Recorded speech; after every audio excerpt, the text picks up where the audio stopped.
आज हम सबसे पहले बात करेंगे परचेज के बारे में।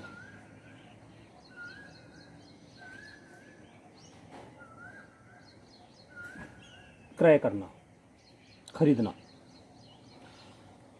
सबसे पहले मैं आपको कहना चाहूँगा कि वीडियो को जो भी आपको देखना है उसको शुरू से लेकर के अंत तक देखें, लास्ट तक देखें उसको, तो आपको ज़्यादा बढ़िया समझ में आएगा। परचेज हमारे पास होता क्या है? परचेज की एंट्री तो हम कर चुके हैं, लेकिन परचेज कितने टाइप का होता है, परचेज को हम कैसे पहचानेंगे? सबसे पहले परचेज की आप डेफिनेशन समझो, इसकी परिभाषा समझो कि परचेज हम कहते किसको हैं। हम जिस बिजनेस में जिस आर्टिकल का ट्रेड कर रहे हैं, अगर आपकी बुक्स की दुकान है, बुक्स की शॉप आपकी है, तो आप बुक परचेज करोगे, कॉपी परचेज करोगे, रजिस्टर परचेज करोगे। ये जो सब आप सामान खरीद रहे हो, जिसको बेच करके आपको प्रॉफिट कमाना है या जिस पे आपको ट्रेड करना है, उनको बल्क में एक नाम दे देते हैं हम कि वो परचेज है। जैसे एक स्कूल है, एक स्कूल में राम भी जा रहा है, मोहन भी जा रहा है, सोहन भी जा रहा है, कई लोग जा रहे हैं, और ग्रुप में हम उनको नाम दे देते हैं कि ये सब स्टूडेंट है, छात्र हैं। वैसे ही परचेज का मतलब हो गया कि जिस नेचर का आपका बिजनेस है, उस बिजनेस से रिलेटेड जो आप ऐसा गुड्स परचेज कर रहे हैं, ऐसा गुड्स ले रहे हैं, जिस गुड्स को लेकर के आपको प्रॉफिट अर्न करना है, उसको सेल करके, उसको हम परचेज कहते हैं। बाई सपोज किसी का क्लॉथ का बिजनेस है, कपड़े का किसी का व्यापार है, तो वो टेरिकॉट ले रहा है, कॉटन ले रहा है, पैंट ले रहा है, जींस ले रहा है, टी शर्ट ले रहा है, जो भी ले रहा है, इन सबको वो अलग अलग नाम ना दे करके ग्रुप में कंबाइंड में एक नाम उसने दे दिया, उसको परचेज। लेकिन अगर उसका क्लॉथ का बिजनेस है और वो बैठने के लिए फर्नीचर ले रहा है, या फैन ले रहा है, या कोई अदर इंस्ट्रूमेंट ले रहा है जिसको उसको यूज में लाना है, वो परचेज नहीं है। वहाँ पर डायरेक्ट हम उस एसेट्स का नाम लिखते हैं जिस एसेट्स को वो ले रहा है। हाँ, अगर कोई फर्नीचर की शॉप है और वो फर्नीचर इसलिए ले रहा है कि उसको फर्नीचर को सेल करके प्रॉफिट अर्न करना है, तब वही फर्नीचर परचेज बन जाता है। खैर, उसके बारे में फिर बात करेंगे। मैं बता रहा था कि परचेज हमारे पास दो तरह का होता है। पहला परचेज जिसे हम कहते हैं, ये कैश परचेज है। जब हम कोई चीज़ नगद खरीदते हैं तो उसे हम कैश परचेज कहते हैं, और जब कोई चीज़ हम उधार खरीदते हैं तो उसको हम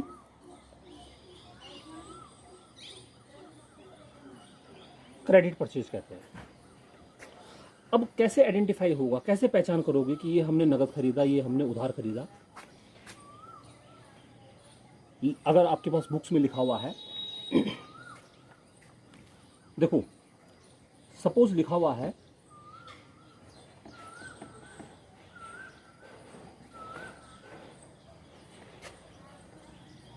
गुड्स परचेज फॉर कैश ₹10,000, 10,000 रुपये का नगद माल खरीदा। इसमें अपना आप ही समझ में आ रहा है कि हमारे पास कैश है और परचेज है, यानी कि हमने नगद खरीदा है। या आपके पास लिखा हुआ है गुड्स परचेज ₹10,000। यहां पर कैश साइलेंट है, लेकिन नेचुरल सी बात है, जब हम कोई चीज़ खरीदेंगे तो उसके बदले हमें पैसा देना पड़ेगा, और अगर किसी पार्टी का नाम नहीं दिया हुआ है तो गुड्स परचेज को भी हम ये मानेंगे ये हमने नगद खरीदा होगा। या आपके पास लिखा हुआ है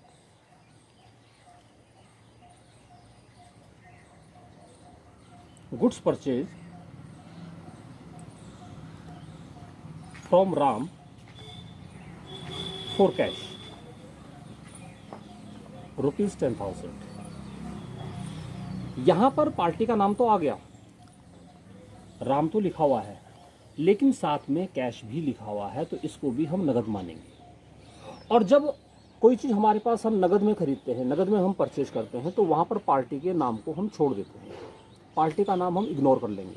मीन्स यहाँ पर हम राम को ट्रांजैक्शन में नहीं लेंगे, डायरेक्ट हम कैश की बात करेंगे। तो मैं जनरल एंट्री की बात कर रहा था, तो जनरल एंट्री जब हम इसकी करेंगे, जनरल एंट्री को मैंने आपको कहा था कि अकाउंट के लैंग्वेज में हम इसे कहें तो ये जो है एक ट्रांसलेशन है, कि इसको हम अकाउंट की लैंग्वेज में कैसे ट्रांसलेट करें, वही जनरल एंट्री है। तो इन तीनों की, गुड्स परचेज फॉर कैश, या goods purchase from Ram for cash, इन तीनों की ट्रांसलेशन एक ही होगी, या इन तीनों को हम एक ही तरीके से जनरल एंट्री में कन्वर्ट करेंगे। अगर आप गुड्स परचेज फॉर कैश, इसमें आप दो अकाउंट ढूंढो कि हमारे पास दो अकाउंट कौन कौन से हैं, तो एक हमें दिखाई दे रहा है purchase,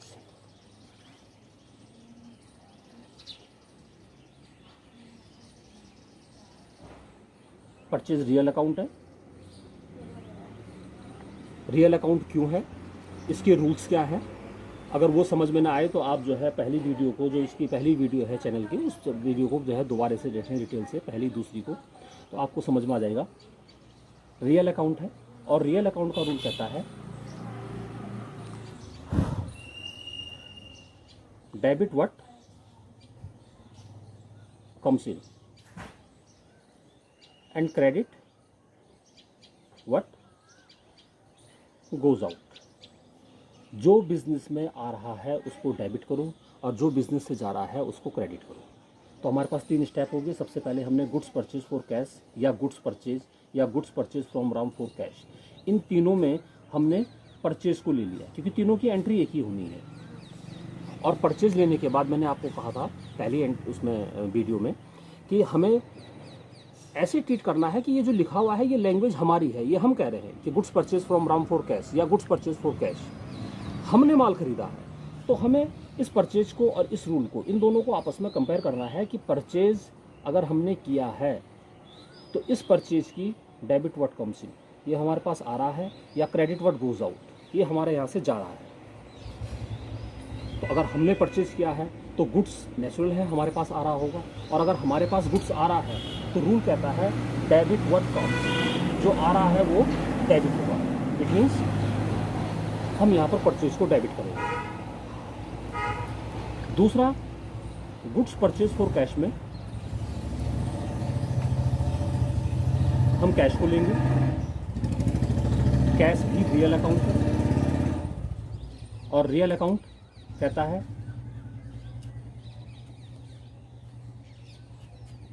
debit what comes in and credit what goes out. जो बिजनेस में आ रहा है वो डेबिट, जो बिजनेस से जा रहा है वो क्रेडिट। फिर वही है कि हम इसको और इसको कंपेयर करेंगे। कैश अगर हम खरीद रहे हैं तो हमारे यहाँ से कैश आ रहा होगा, जा रहा होगा। हम माल अगर खरीद रहे हैं तो कैश हमारे यहाँ से जा रहा होगा, और जाने का मतलब है credit what goes out. It means cash यहाँ पर क्रेडिट होगा। तो अगर परचेज डेबिट हो रहा है, कैश क्रेडिट हो रहा है, और जो अकाउंटेंसी जानता है, जनरल एंट्री का जिसको रूल मालूम है, वो समझ जाएगा कि इसका मतलब गुड्स परचेज फॉर कैश है। या गुड्स परचेज फॉर कैश को अगर हमें जनरल एंट्री में लिखना है तो हम वहाँ पर परचेज को डेबिट करेंगे और कैश को क्रेडिट करेंगे। प्रॉपर वे में इसको कैसे लिखेंगे वो मैं बात की एंट्री में आपको बताऊँगा। फिलहाल हमारा जो टारगेट है वो ये है कि हमें rules of debit and credit clear हो जाए। तो ये नगद परचेज के बारे में बात थी। अब बात करते हैं हम क्रेडिट परचेज की। अगर हमने कोई चीज़ उधार खरीदी है तो सबसे पहले उसको आइडेंटिफाई कैसे करेंगे। कैश परचेज का तो हमारा आइडेंटिफाई हो गया है कि जो चीज़ हमने नगद खरीदी है, या जो चीज़ हमने जो है जहाँ पर कैश साइलेंट है वहाँ पर भी हम उसको नगद मान लेंगे, या अगर पार्टी का नाम दिया हुआ है उसके बाद भी हम उसको कैश मान लेंगे। उधार हम कब मानेंगे कि ये उधार है। सपोज हमारे पास लिखा हुआ है